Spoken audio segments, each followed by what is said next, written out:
Setelah hampir 80 tahun Indonesia merdeka, impian mewujudkan keadilan sosial bagi seluruh rakyat Indonesia masih jauh panggang dari api. Kesenjangan masih menjadi masalah besar di Indonesia. Ketimpangan pembangunan di Indonesia memang nyata adanya. Selain ketimpangan infrastruktur, Indonesia juga menghadapi problem ketimpangan ekonomi yang cukup parah.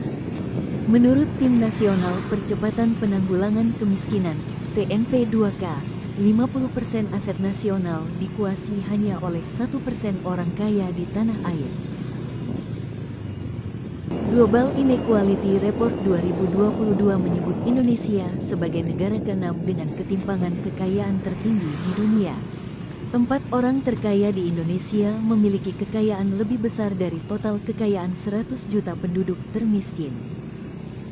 Data Oxfam 2023 menyebut dalam 20 tahun terakhir kesenjangan antara yang terkaya dan termiskin di Indonesia tumbuh lebih cepat dibandingkan negara lain di Asia Tenggara. Ketimpangan kepemilikan tanah di negeri ini juga mencengangkan. Menteri Agraria dan Tata Ruang, Kepala Badan Pertanahan Nasional, ATR BPN, Nusron Wahid mengungkapkan fakta bahwa sebanyak 1,8 juta hektare tanah di Indonesia dikuasai hanya oleh satu keluarga.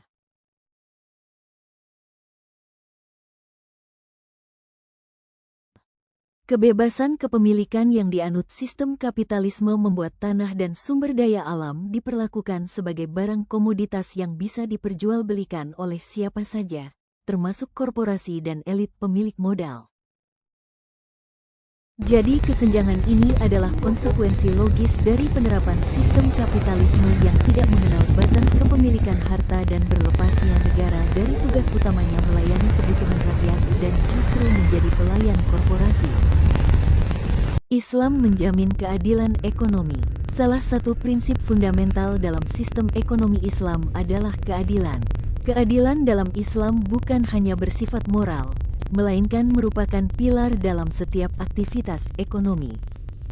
Untuk menciptakan keadilan ekonomi, mekanisme distribusi kekayaan menjadi pusat perhatian. Islam melarang harta beredar hanya di sekelompok orang kaya.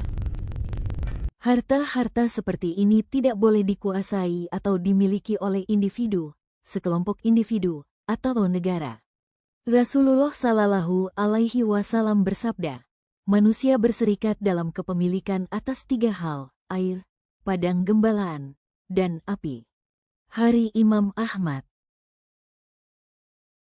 Di samping itu, Islam mewajibkan penguasa, khalifah, agar berfungsi sebagai rain, pengurus urusan rakyat, dan junah, perisai. Rasulullah Shallallahu Alaihi Wasallam bersabda, imam, khalifah, adalah rain. Dia bertanggung jawab terhadap rakyatnya. Hari Ahmad, Bukhari.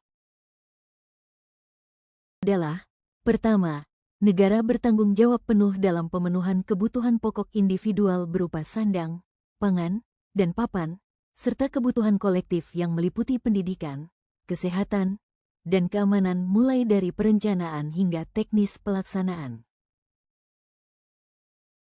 Sistem kehidupan Islam dan hanya kompatibel dengan sistem politik Islam yakni khilafah.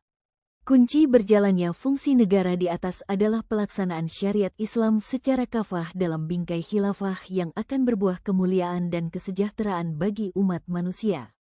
Al-Kafah Channel.